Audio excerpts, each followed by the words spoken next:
Bonjour à tous, bienvenue sur Top Miniature Automobile. Aujourd'hui, je vais vous présenter un engin des années 50 chez Mira ou 118. C'est le Chevrolet Panel Truck 1950, donc dans sa version. Donc quand ils disent panel, c'est la version tollée d'une camionnette. Voilà. Alors, le Chevrolet 50, on va le sortir de la boîte. Parce que la boîte, vous voyez, elle n'est pas en spécialement bon état. Quand je l'ai acheté à la brocante il y a quelques années, il tombait des cordes et le brocanteur n'était pas spécialement soigneux sur son matériel, sur ses produits. Et donc la boîte a malheureusement pas spécialement bien vécu cette averse, comme vous pouvez le constater. Elle est en très mauvais état, la boîte, donc je vais hors caméra sortir la voiture de sa boîte pour éviter de faire plus de dégâts.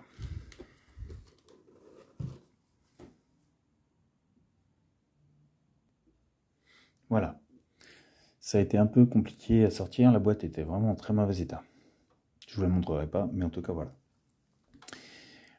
Le Chevrolet Panel Truck 1950. Voici ce que ça donne. Alors, c'est un engin qui,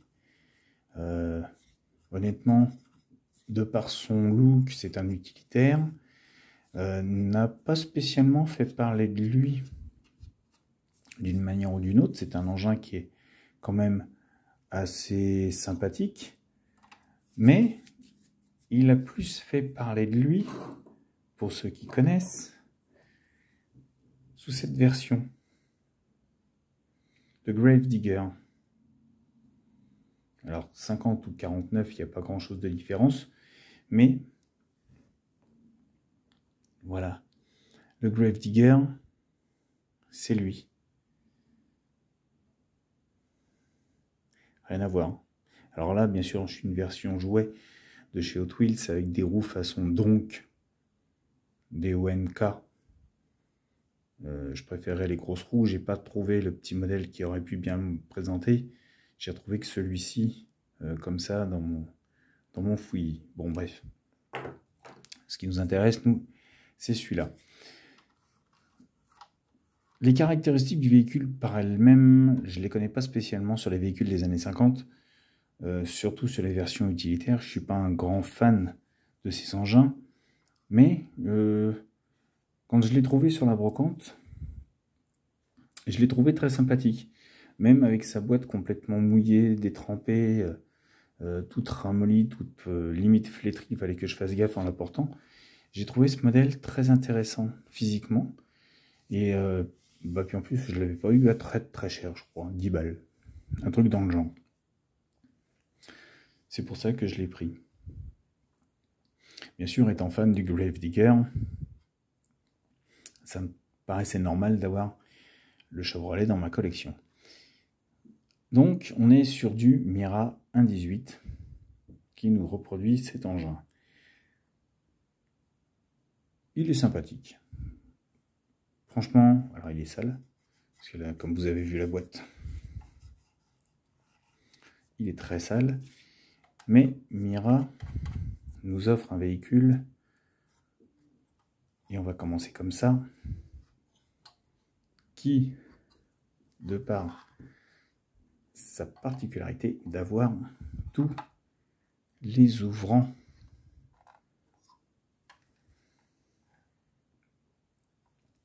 et ça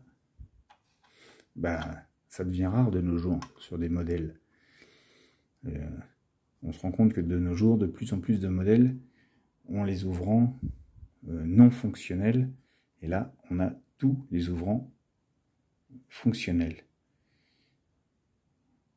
Le moteur, vu sur un petit moteur qui est très simpliste, on n'est pas sur un gros V8, on est sur un petit moteur. Pour l'époque, les années 50 quand même, je vous rappelle, on n'a pas un gros V8 surdimensionné.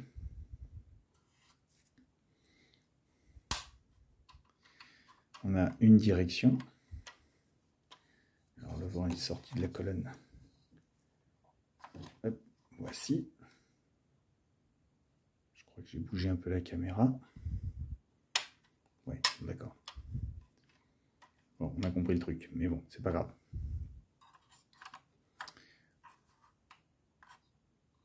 Hop, voilà. Donc l'intérieur, très dépouillé pour les engins de ces époques. Une banquette. Alors bien sûr, là on est sur un engin, c'est vraiment un jouet, hein. Je vous cache pas, on a les finitions vraiment d'un jouet. Mais on a quand même quelques petites particularités. Le pédalier, qui est repris, comme à l'origine, à savoir les roulettes sur lesquelles on appuie. Et toute petite pédale. Fort sympathique. Donc la porte, il n'y a pas de fenêtre. On a quand même le montant de porte qui reprend la porte initiale du véhicule, le marchepied,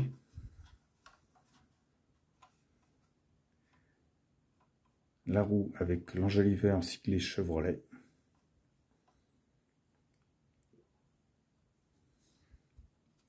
à l'arrière, donc les portes ouvrantes sur l'espace de chargement. Donc toute petite porte. Alors on est quand même, comme je vous dis, hein, sur un jouet. On a, même si les portes s'ouvrent, pas le réalisme de l'ouverture de ces portes. Mais elles sont ouvrantes. Et ça, c'est très agréable. Les deux petites fenêtres, la poignée de porte. Pas de feu arrière. Étrange. Pare-choc chromé. Côté passager, la trappe à essence, le tableau de bord, 3 places.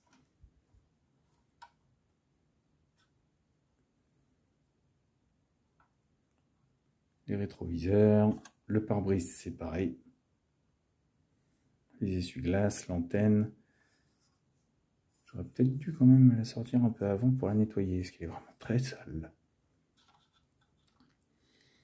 Juste un petit défaut, on va dire, pour moi, c'est l'aile avant, les ailes avant, avec la trace du moulage juste à cet endroit-là, qui fait vraiment la séparation sur l'aile. Il n'y a pas, on va dire, une propreté dans le trait. Mais bon, ça fait vraiment une aile droite, comme vous pouvez le voir.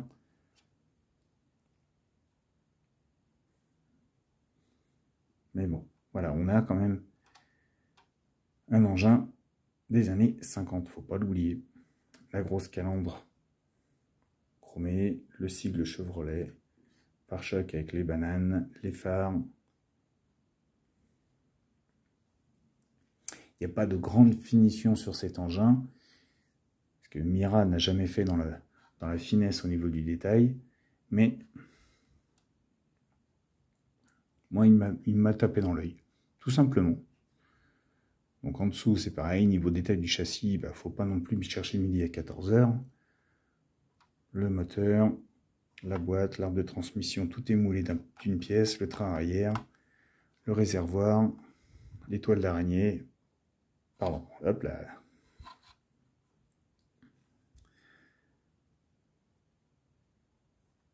Donc faut pas chercher vraiment le réalisme sur ce véhicule au niveau du détail.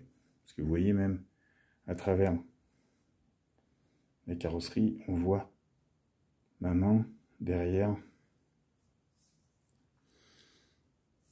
C'est vous dire. Mais en tout cas, voilà. C'est un petit engin. Je pense que pour les fans de modification de maquettes, alors pas de suspension. C'est un engin qui peut servir de base qu'on le trouve à pas très cher, a énormément de modifications pour en faire un engin assez cool. Le fait d'avoir un espace panel comme ça avec toute la surface tôlée, quelques petites modifs, des roues intéressantes, et on peut se retrouver avec un custom de toute beauté, avec une belle peinture aussi. Là également vous avez un beau détail sur le moulage,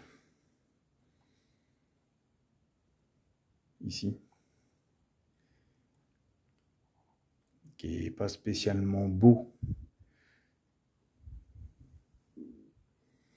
Il est un peu mieux fait, un peu plus réaliste, un peu moins visible côté passager, mais bon.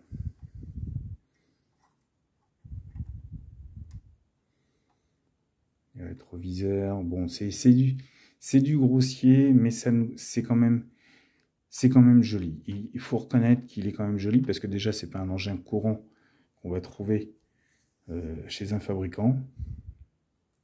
Mais voilà, il ne faut pas non plus chercher midi à 14h dans les finitions.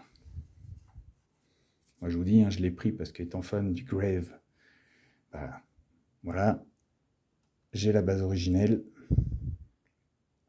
j'ai le donneur, et puis reprendre à la limite cette base pour en faire un vrai Grave Digger 1.18, ça pourrait le faire. Alors je dis pas que je vais le faire, déjà j'ai pas le temps. En ce moment c'est overbooké sur tous les sens du terme, donc je n'ai vraiment plus le temps en ce moment de faire une maquette ou quoi que ce soit. Je laisse le soin à ceux qui ont envie de le faire de se défouler. Moi, hélas, je suis overbooké là-dessus. Voilà. Et bien écoutez les amis, je vous laisse détailler cet engin. N'hésitez pas à me dire ce que vous en pensez dans les commentaires. N'hésitez pas non plus à ceux qui n'y sont pas à vous abonner à la chaîne. Et sur ce, je vous laisse et je vous dis à bientôt pour une nouvelle vidéo.